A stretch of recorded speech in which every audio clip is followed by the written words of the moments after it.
Oh, sorry, that's for a Democrat show. Let me know when you're ready.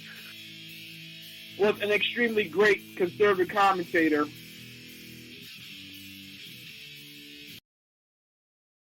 Tonight, this is awesome. This will allow me to retort. Well, this is Jersey Joe for the Reaver Common Sense Show. I'm on shrmedia.com. Actually, I just totally screwed up. This show contains language that some viewers may find offensive. Listener discretion is advised. And now on to the show.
Maybe if I do that. Check.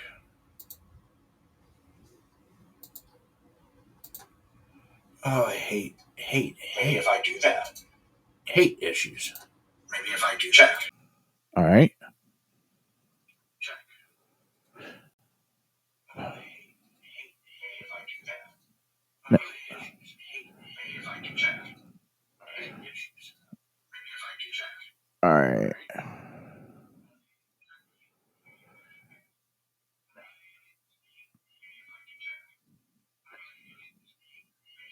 Man, do I have some editing to do. Let me make sure everything's working.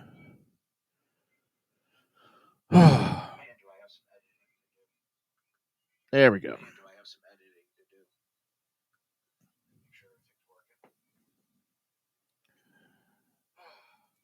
There we go. I think I got everything going now. I hate when there's problems. I really do. You can hear me good? I hate when there's issues. Everything was working before. I go live and everything went tits up.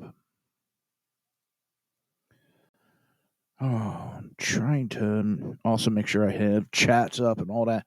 Holy shit. All right, thank you. Let's see. This is totally got me off guard. What I did is I added a second monitor in, and somehow that totally changed things. And I don't know why. I don't. It totally flipped my settings, but when I checked earlier, everything was fine. But all right, we'll get on with the show. How's everybody friggin' doing? I know I was supposed to be on Monday. My excuses, it was my anniversary with my wife, 24 years of marriage. And then on Tuesday, I was going to do another show, and I wasn't thinking, and it was my dad's birthday. And it was his first birthday since he passed away. So I wasn't exactly in the mood to get on. So I do apologize. I wasn't thinking when I scheduled the shows, but the scheduling will be from now on Tuesdays at 9 p.m. Eastern Standard Time, and Fridays 9 p.m. Eastern Standard Time. You'll be able to catch Reaver Common Sense every Tuesday and Thursday now. That will be the schedule going forth. All right. Oh, so much has gone on. One of the things I don't understand, well, I do understand, but it should say it pisses me off. FBI Director Ray is issuing warnings of an elevated threat to the U.S. public safety and national security while advocating for an increased budget. Surprise! We're getting closer to elections, budgets. FISA needs to be revoted on. And all of a sudden, wow, we got threats of terrorist attacks on the United States. What's really amazing is this is one of the assholes that's been responsible of the open border. He's helped perpetuate the open border. He's helped allow it to happen. And now he's all worried about an attack as he and what is it? My asses, whatever that jackass's name is. They've allowed an open border and allowed and released known terrorists. You heard it. They have released known fucking terrorists into this country. These people coming across here illegally. Yes, illegally. I said illegal alien, illegal immigrant, criminals. And yes, they are criminals. All of them. They come across our border illegally, don't they? They come across breaking our laws. That is a criminal. Now, they could be great people. They could be. I don't know them. But they're ignoring laws to get what they want. And I've asked before, if they're willing to break those laws, what other laws are they willing to break to get what they want? And don't tell me, well, they're looking for a better life. They're trying to... You know what? Can I go rob a bank? Well, I want to give a better life to my family. I want a better life. As long as no one gets hurt in it, hey, it's insured. Not going to go rob a bank, people. I'm using it as an example. You could justify criminal activity. Doesn't make it justified. And I'm tired of the left making excuses, trying to change the terminology to soften it, to make it sound future Americans. No, they're not. They should be future deportees. And now we got this jackass FBI director, Christopher Wray. Oh, we got an elevated threat. Yeah, you caused it. You and your Democrat cohorts caused this problem. Yes, we've had attacks before. I understand that. But their inaction has caused this level of danger to happen. Period. End of discussion. I have no sympathy, nothing. They cause this problem.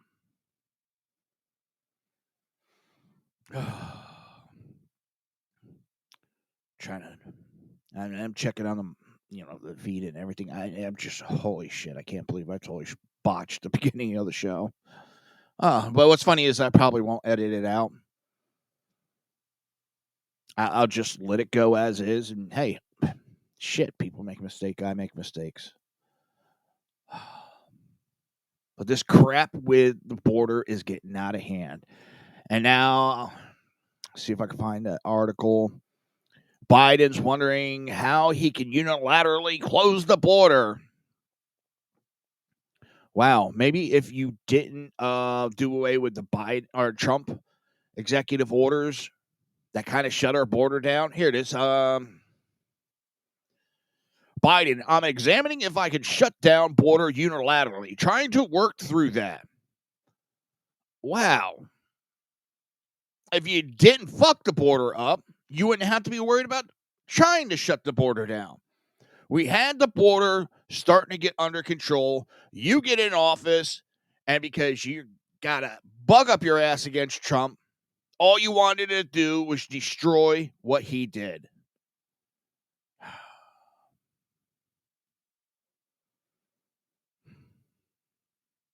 And he's, oh, well, yeah, someone suggested I should go ahead and try it.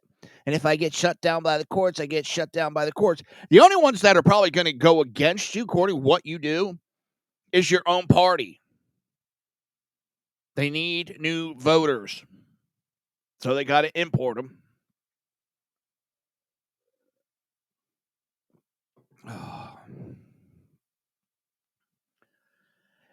He goes on to say, we're examining whether or not I have that power.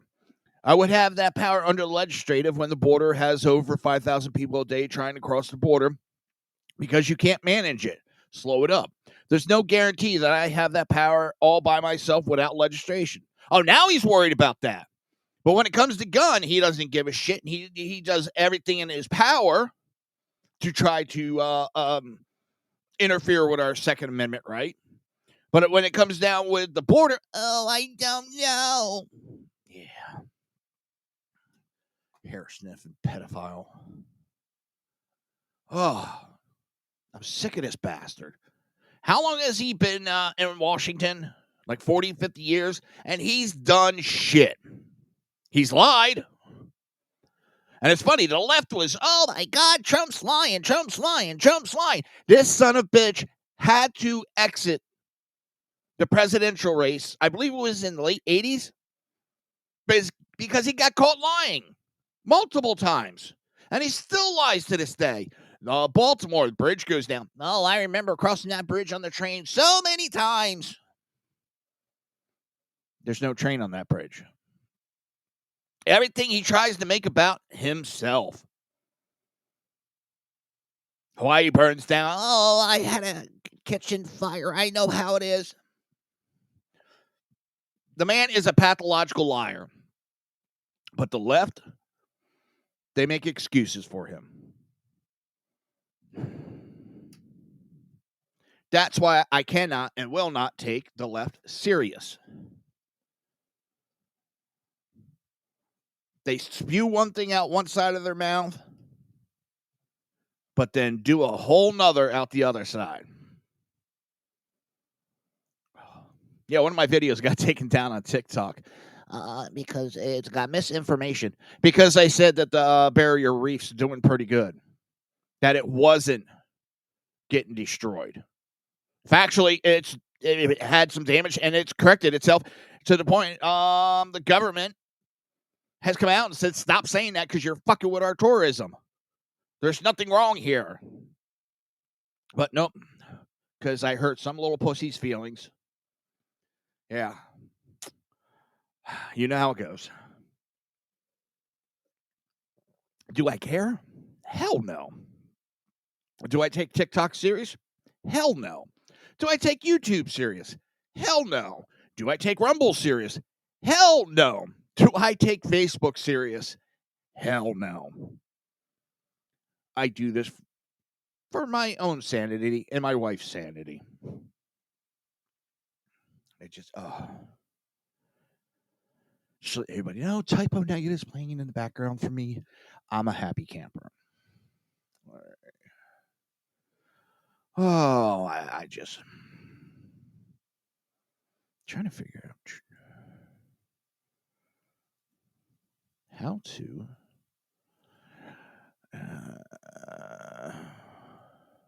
There we go.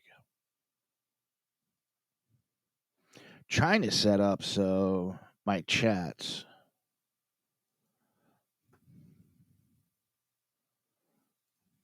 Sorry, like I said, I don't know how I got so discombobulated to the start of the show.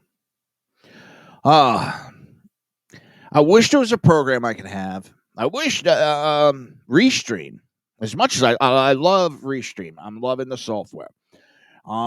It puts Facebook and YouTube streams, all the chats, in one spot. But they don't have an option for Rumble. And I'm streaming on Rumble through SHR Media and through Reaver Common Sense on Rumble. Facebook is Jersey Joe and SHR Media. And then YouTube is Reaver Common Sense. But out of, 3 of them. Yeah, 3 of them. I have them in the Restream software. But the Rumbles, the chat's not there. I had to manually put everything in for Rumble, which it's like, damn. I know Rumble's a very big software, and there was no option for it, which was weird. And then I was told to go to an API port chat, and I'm like, huh? So, Restream, if you can, try to get Rumble in there so that I have all my chats in one spot. Yeah, and I love it when I put it. Someone's like, you could just do the RMTP. Yeah, I've done that, but it would be nice if it was, one of the larger platforms is an option. All right, Chuck Schumer is talking, and Mayorkas impeachment will be resolved as quick as possible. In other words, they're going to breeze through it. They've already decided they don't give a shit. And they're going to try to sweep it under the carpet. Now, if the Republicans would have said this during the Trump impeachments, Democrats would be freaking the fuck out. I don't know why the Republicans aren't out there pounding the pavement about this. It shows the bullshit double standard with the Democrats. They had zero proof, zero. All it was to try to hurt Trump's legacy for the impeachment. It was pushed through the House. But now you have Department of Homeland Security not doing his goddamn job to protect our border. And he's impeached. And the Democrats are dragging their feet. Our government is so fucked up anymore. It is so Democrat, Republican, and there's no common sense anymore. Both sides don't have common sense. Both sides don't want to do what's right. Democrats are the biggest offenders of it. And then they scream, oh, they're doing partisan politics. Who the fuck do you think you're doing? You have Extreme Hakeem running around. Oh, the Extreme MAGA. What do you think you are? They talk about, these election deniers. You taught us. The Democrats taught us how to deny elections. Except ours was actually real. And they're election deniers. Hey, fuck you. And that's what makes me think even more that it's dead on. Because more they fight about it, more they scream about it, tells me more truth is involved in it.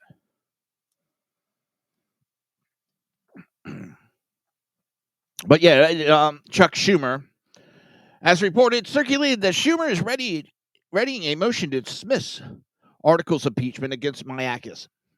Yeah, he's going to sweep it under the carpet. He's not even going to hold a trial. He's not going to do what he's supposed to do to cover up their illegal activity. And impeachment should never be used to settle policy disagreement. Well, impeachment should never be used for partisan politics with fake evidence that you know is fake, Chuck Schumer. Your party created those documents with Russian collusion. The Democrats created that.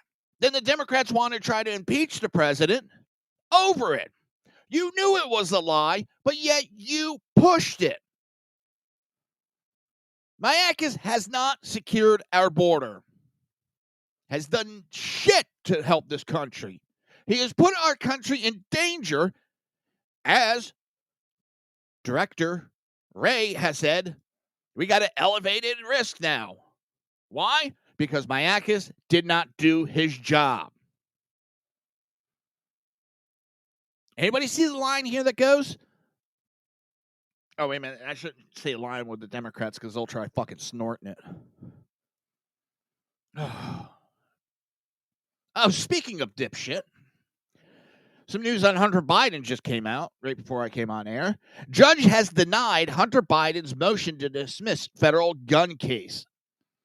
They tried, it's political. It's political. No, you lied on a federal form, jackass. These are the people that scream about guns and how we need all these laws to protect us. And, we need these forms filled out and background checks. But their golden boy son lies on it. And they don't want anything done. They make excuses. He's a drug addict. Yeah, and he lied about it to get a gun. When you're doing your background check, for those that don't know, you have to fill out a form. And you have to swear that you are not addicted to alcohol or drugs. And he marked off, and then he's posting pictures of him doing crack. That right there tells you his mental ability.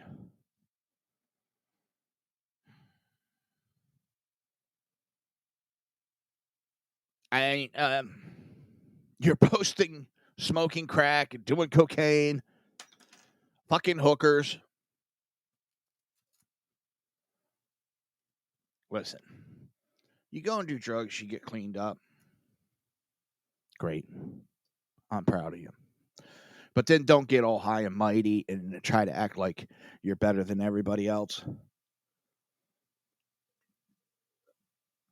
Yeah, the Democrats screaming about white privilege. Right there is some. I didn't want to say white privilege. That is political privilege. My daddy's the president, so I can get away with it. Like I said, I'm not attacking people who have had drug issues. Get yourself cleaned up, great. Great. But it's the bullshit, and then using it as a crutch to break federal laws and try to get away with it. Imagine one of us little peon citizens, going in front of a judge and saying, well, I was a drug addict, so you got to let me go. Clink, clink.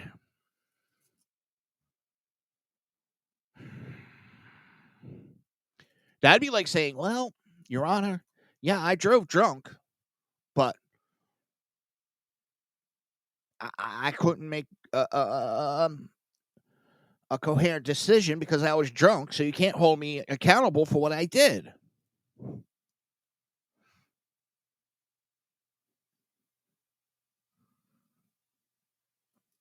I'm just either this country's going to implode or the Democrat Party is going to implode. One of the two's got to happen. They got to have a major house cleaning in the Democrat Party. We're trying on our side, on the Republican side. Conservatives are trying to clean house and get these fucking jokers out of there. Democrats keep electing the worst of the worst into the spots. Listen, I know we need multiple parties. We need multiple views. I'm for that. But what I'm not for is this anti-American attack everything. Attacking capitalism. And that's I find funny. People bitching about capitalism. And they're doing it while they're on their fucking computer or on their tablets or on their iPhones. Bastions of capitalism, and you're bitching about capitalism. You don't like capitalism? Get the fuck out of the country. Go over to Venezuela. Go over to Russia. Go over to fucking North Korea, China. Go. Bye-bye. Have fun. But if you want to stay here, you better love the country. And capitalism is our way of life. You don't like it, there's the fucking door when it comes to that shit. I'm not one for if you don't like it, leave it. But you know what? On this, I hate these people, especially these immigrants that come here, and all they do is bash our country. Well, if your country was so great, why aren't you still there? Plain and simple. You don't seem to have a problem with our country. You live here. You can leave anytime you want. We're not holding you hostage. I'm sure people would donate money for these people to leave. You think Iran's so much better? Go the fuck to Iran. You think the Middle East is better? Bye-bye. You think Russia, Europe? Bye-bye. You don't like it? There's the door. There's things to have differences about and bitch, but when you start bashing the country as a whole, I love my country. It's the politicians that I have an issue with right now. Not the country, the politicians. They got a little too big for their britches.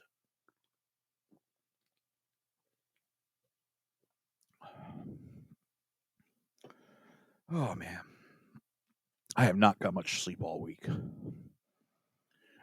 Puppy's kicking my ass. I love him. I love the little shit. But he's kicking my ass, man. Whew. All right.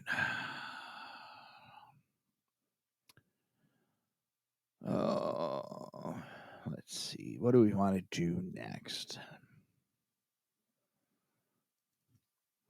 The Democrats are up in arm over Trump's new statement on abortion, which is leave it up to the states. And that's what our country's supposed to be, that the states run itself. There's a couple things that the federal government mandates, but it's supposed to be the states that run. And they got an issue with it. Listen, if you got a Democrat fucking governor and you want abortion, go for it. But you have a lot of states that want to limit when and how abortions are used. You're murdering a child. No matter how you look at it, you're murdering a child. Now, sometimes there is reason for murder. Then there's times that it's not. In life, in general. Murdering a child because you can't keep your legs closed is wrong. Killing that child because it's going to kill the mother and you want to save the mother is justified. But some Democrats reportedly fear that the former President Donald Trump's position on abortion will play well with moderate voters heading into November.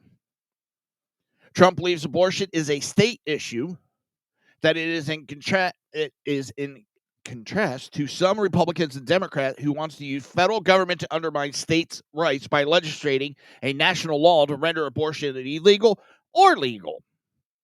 Trump's opponents appear worried about his position because it disarms their agenda of rendering divisive issues at federal issues, which necessitates centralizing control and power in Washington, D.C., where the left directs the administrative state and influences the established media.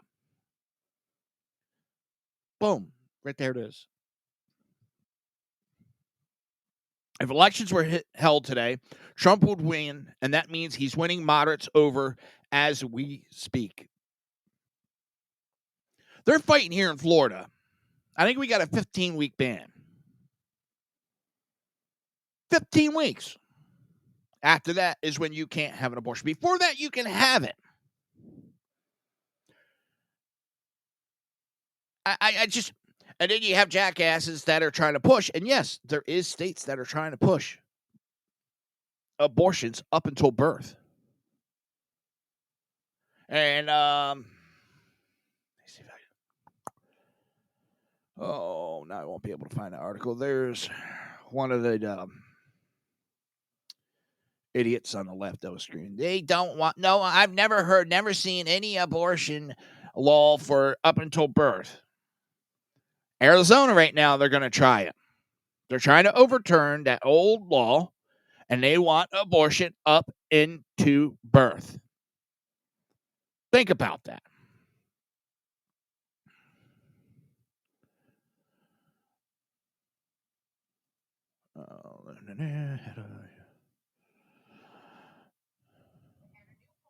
Oh, shut up.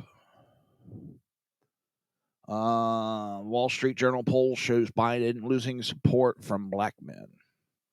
America is split politically, party affiliation heading into the 2024 presidential election, seeing one of the most evenly split electorates in the past 2 decades, research reveals. The Pew Research Center analysts examined voter identification across different ages, races, religions, and educational levels, comparing how voters identified in 1966 to the new data from 2023. 51% of Americans said they identify with the Republican Party in 1994, while 47% identified as Democrats. The table turned over the years, with 5% more of Americans identifying as Democrats over Republican in 2020. However, the Pew results from 2023 reveal a significant shift in party affiliation this cycle, reporting that 49% of voters identify as Democrat or leaning Democrat, while 48% identify as Republican or leaning Republican. Additionally, about 33% of Republican respondents said they identify as being conservative or moderate in 2023, while the other side of the aisle only sees 23% identifying as liberal Democrat or leaning liberal.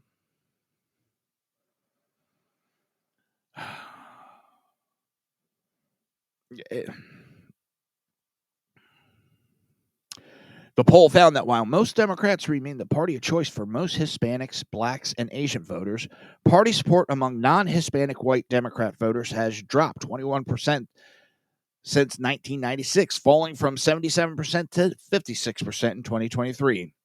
Recent polls have found that despite their advantage, Democrats' support among minority voters is shrinking. A recent Gallup poll found that 19% of black adults said they identify as lean Republican or Republican, while 66% identify as Democrat or lean Democrat. The smallest Gallup has recorded in its polling dating back to 1999.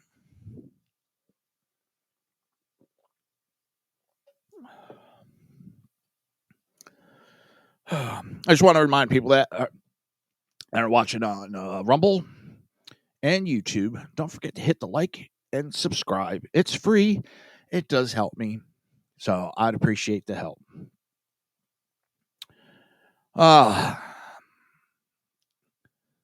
More and more, I see people, especially minorities, leaving the Democratic Party. They're getting tired of the bullshit. They're tired of it.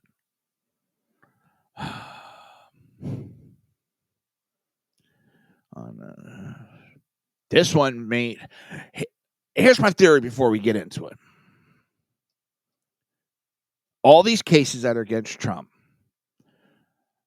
I think the liberals and the Democrats have finally got it through their heads that it's not helping them, it's hurting them.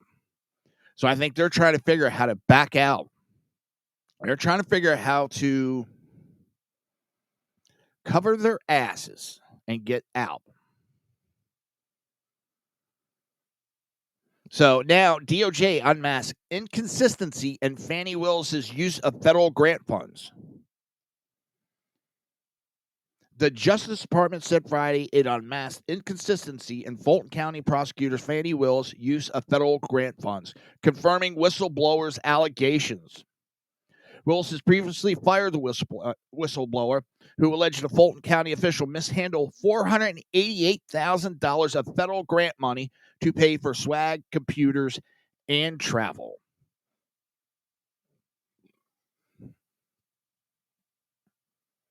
It's that same grant that the Justice Department Office of Justice Program now says is plagued with reporting discrepancies from Willis's office. The Washington Free Beacon reported Wednesday. And they go on to say the Justice Department did not provide any further details on the nature of Willis's reporting inconsistency on the $488,000 in federal grant money, which was earmarked for the creation of a Center for Youth Empowerment and Gang Prevention in Atlanta. Grant ended in September 2023, but the center was never opened.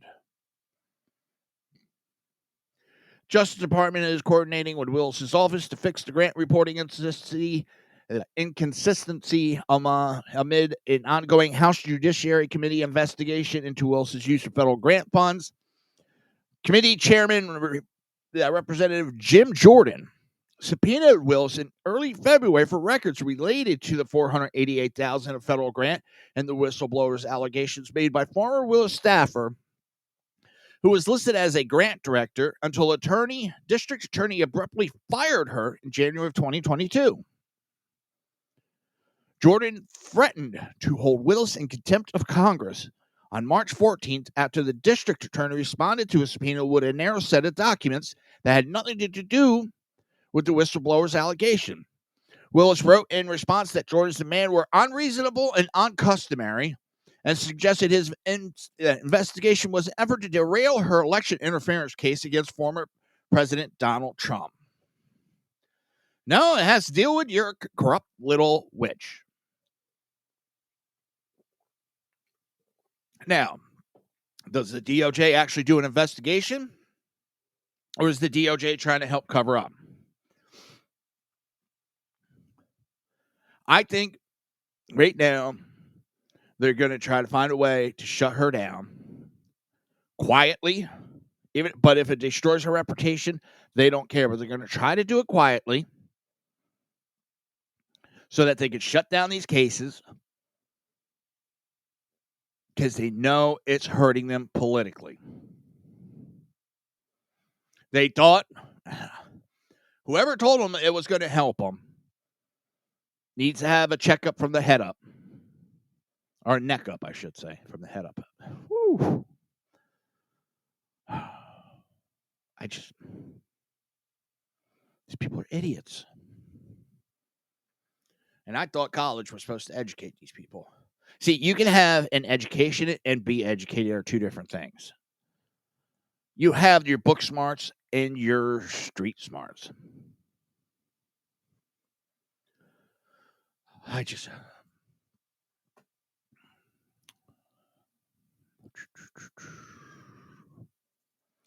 I love this. NPR scandal. I don't know if I want to say scandal is the right word.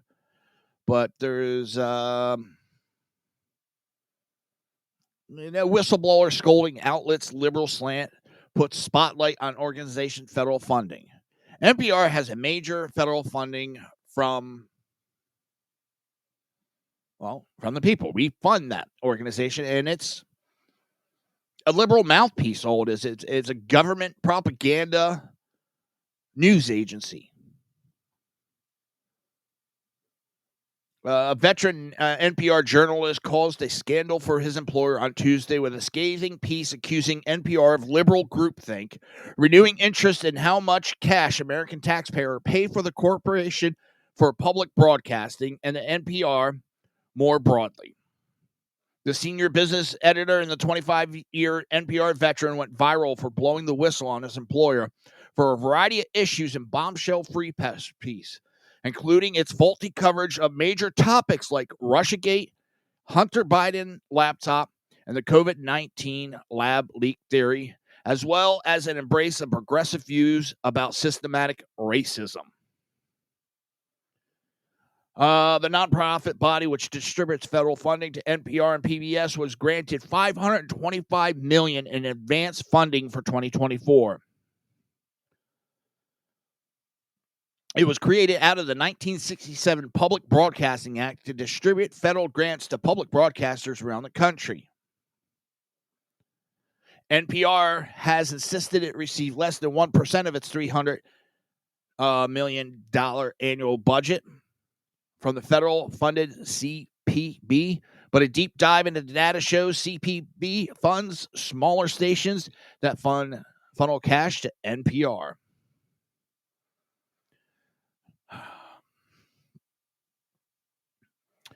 Now, it all started with that Free Press article, and it starts out, I've been at NPR for 25 years. Here's how we lost America's trust. You know the stereotypes of the NPR listener. An EV driving,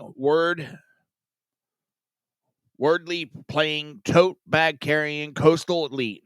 It doesn't precisely describe me, but it's not far off. Sarah Lawrence, educated, was raised by a lesbian peace activist mother. I drive a Subaru, and Spotify says my listening habits are similar to people in Berkeley. I fit the NPR mold. I'll cop to that. So when I got a job here 25 years ago, I never looked back as a senior editor in the business desk where news is always breaking. We've covered upheavals in the workplace, supermarket prices, social media, and AI. It's true, NPR has always had a liberal bent, but during most of my tenure here, an open-minded, curious culture prevailed. We were nerdy, but not knee-jerk activists or scolding. Sorry about that. In recent years, however, that has changed. Today's those who listen to NPR or read its coverage online find something different. The distilled worldview of a very small segment of the U.S. population. I love that. A worldview of a very small segment, which goes to, it's not always the majority, it's who screams the loudest. If you are conservative, you will read this and say, duh, it's always been this way. But it hasn't. For decades since its founding in 1970, a wide swath of America tuned into NPR for reliable journalism and gorgeous audio pieces with birds singing in the Amazon. Millions came to us for conversation that exposed us to voices around the country and the world radical difference from our own, engaging precisely because they were unguarded and unpredictable. No image generated more pride within NPR than the farmer listening to Morning Edition from his or her tractor at sunrise.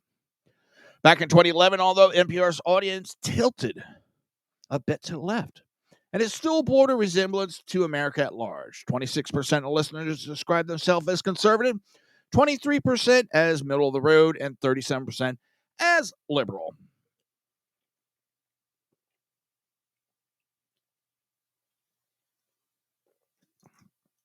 Red Bull.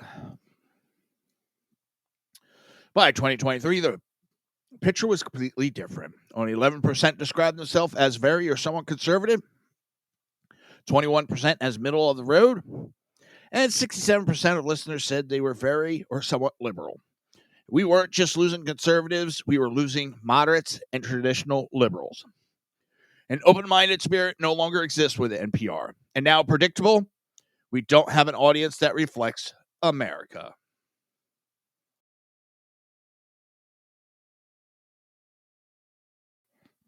Red Bull gives you burpees. That wouldn't be a problem for openly news outlet serving a niche audience. But for NPR, which purports to consider all things, it's devastating both for its journalism and its business model.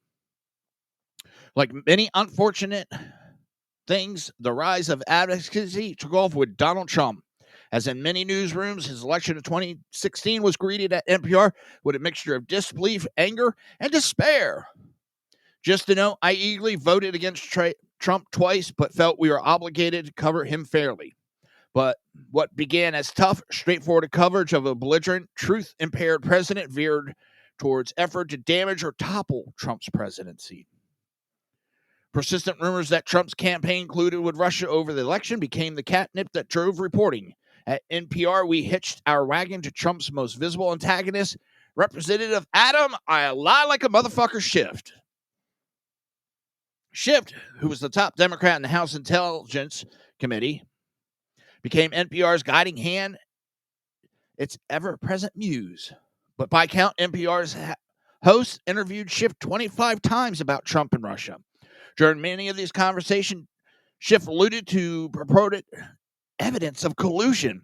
The Schiff talking points became the drumbeat of NPR news report.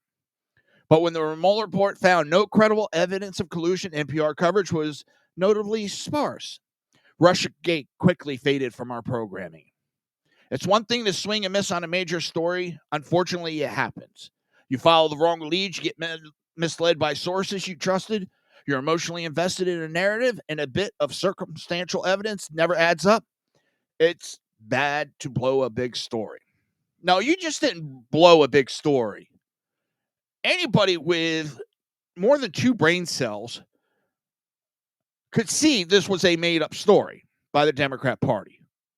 But no, you mainstream media, like NPR, wanted to scream, oh, that's just conspiracy theories. Anymore, when I hear conspiracy theories, I'm starting to wonder if people are right. Because they use it to try to discredit. It gives you wings. No, it gives me burpees. Brain fart.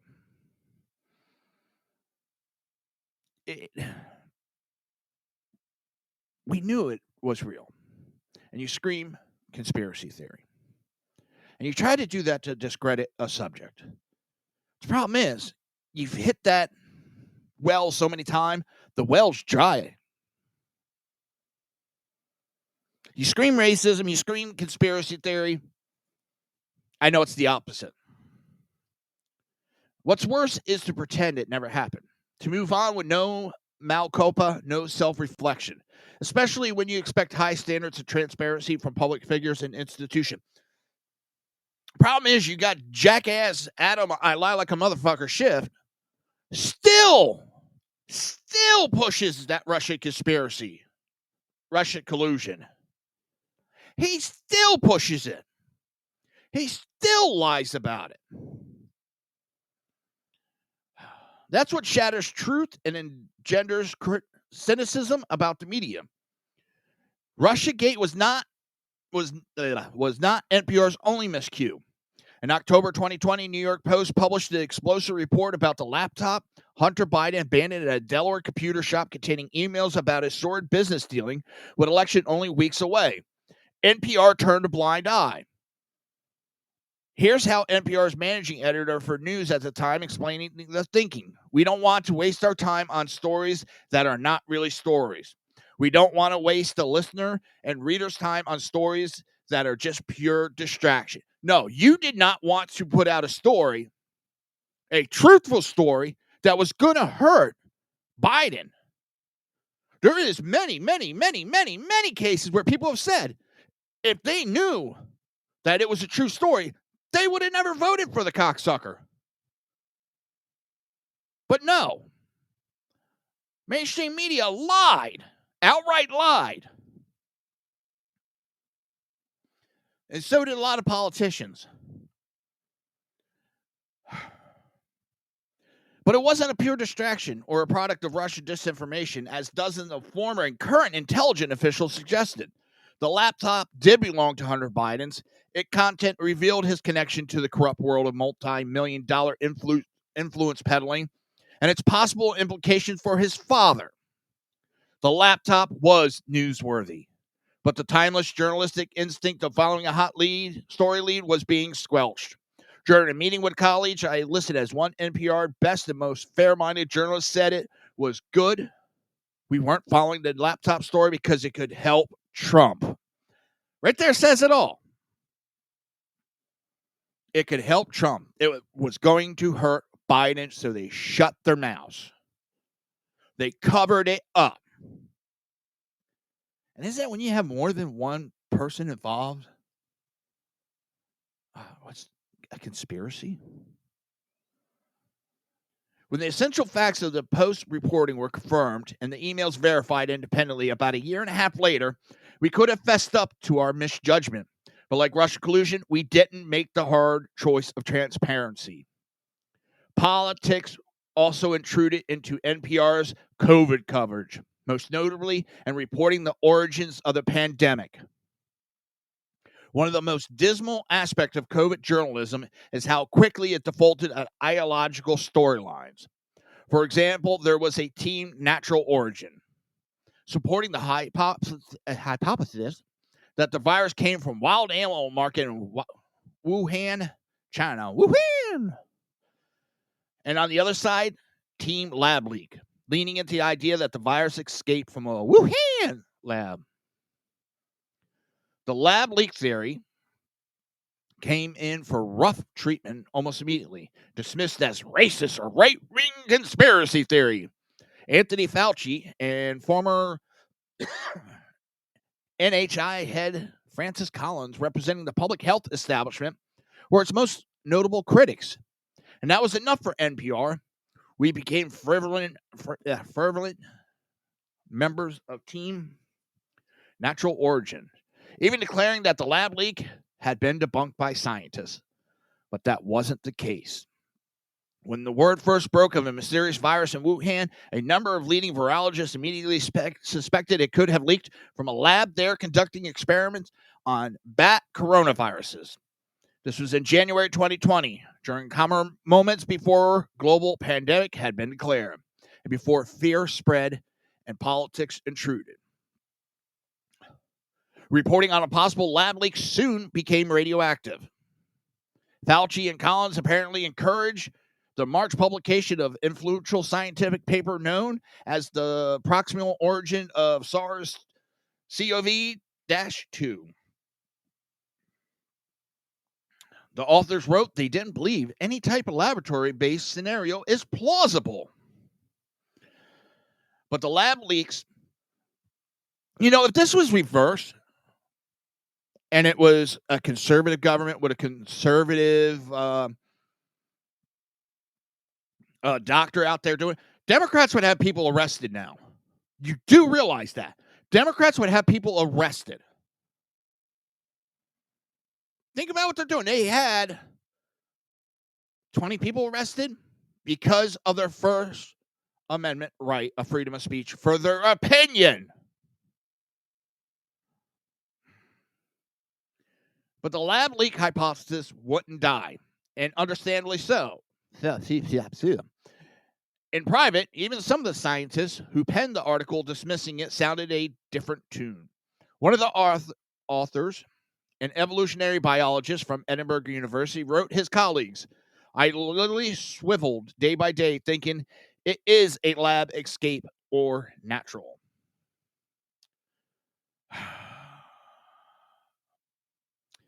I'm not going to go over everything on this article.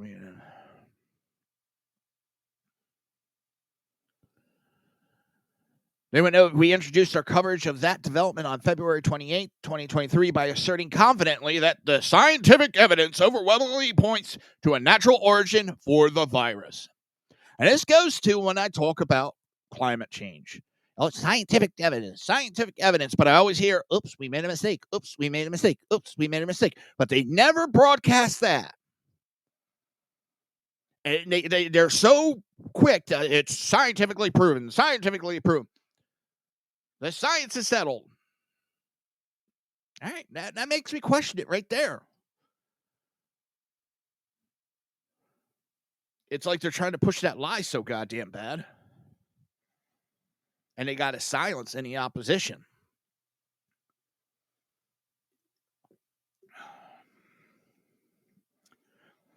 Truth does not need silencing. When colleagues on our science desk were asked why they were so dismissive of the lab leak theory, the response was odd. The colleagues compared it to the Bush administration unfound argument that Iraq possessed weapons of mass destruction, apparently meaning we won't get fooled again. And I question that too, because I know quite a few military personnel that were over there. They said they found weapons. A lot of them were shipped out before we got there. I mean, we were announcing we were going to look for them.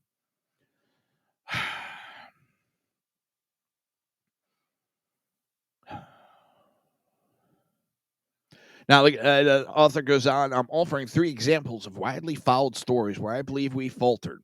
Our coverage is out there in public domain. Anyone can read or listen for themselves and make their own judgment. But to truly understand how independent journalism suffered at NPR, you need to step inside the organization. You need to start with the former CEO, John Lansing. Lansing came to NPR in 2019 from a federally funded agency that oversees Violence of America. Like others who have served in the top job at NPR, he was hired primarily to raise money to ensure good working relationship with hundreds of members of stations that acquire NPR programming.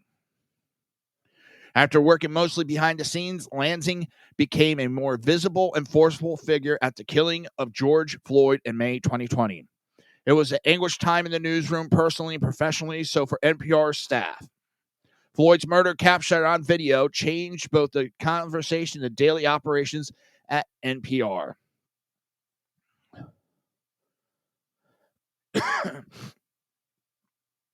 Given the circumstances of Floyd's death, it would have been an ideal moment to tackle a difficult question.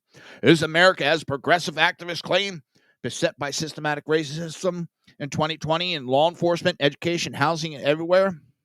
We happen to have a very powerful tool for answering such questions: journalism. Journalism that lets evidence lead the way. But NPR and mainstream media does not let evidence lead the way. They let their narrative and political bias lead the way. But the message from the top was very different. America's infestation with a systematic racism was declared loud and clear. It was a given. Our mission was to change it. When it comes to identifying and ending systematic racism, Lansing wrote in a company-wide article, we can be agents of change. Listening and deep reflections are necessary, but not enough.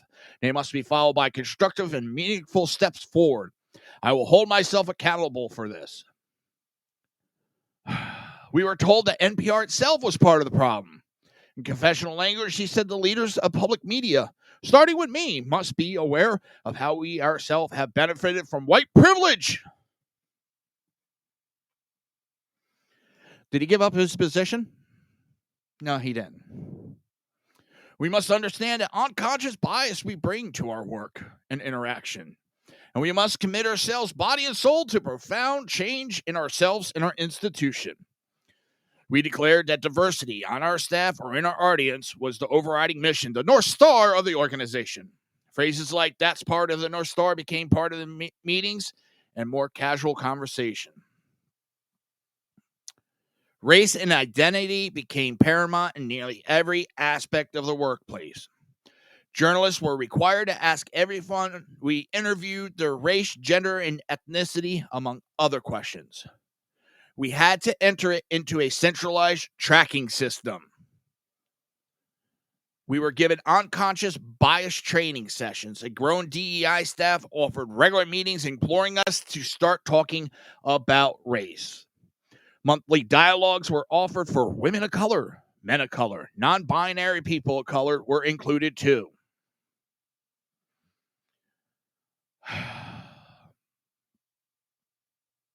It's sickening. And we fund that. We fund that, people.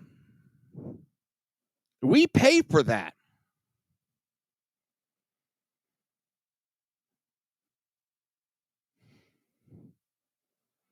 That's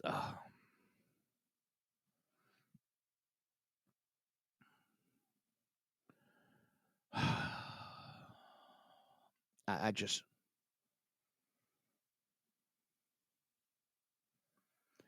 The last thing this person wrote is, and this, I believe, is the most damaging development at NPR, the absence of viewpoint diversity. They got a one-sided argument.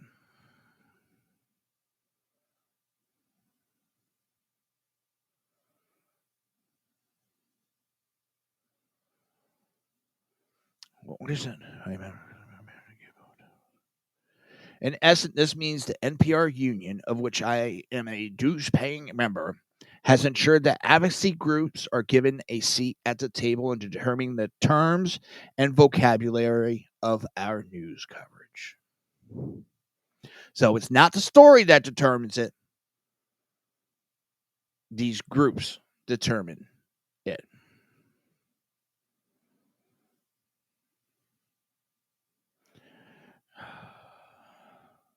We're so screwed.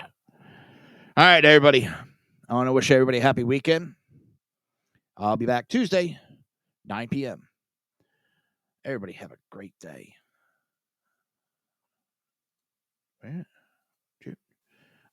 There we go.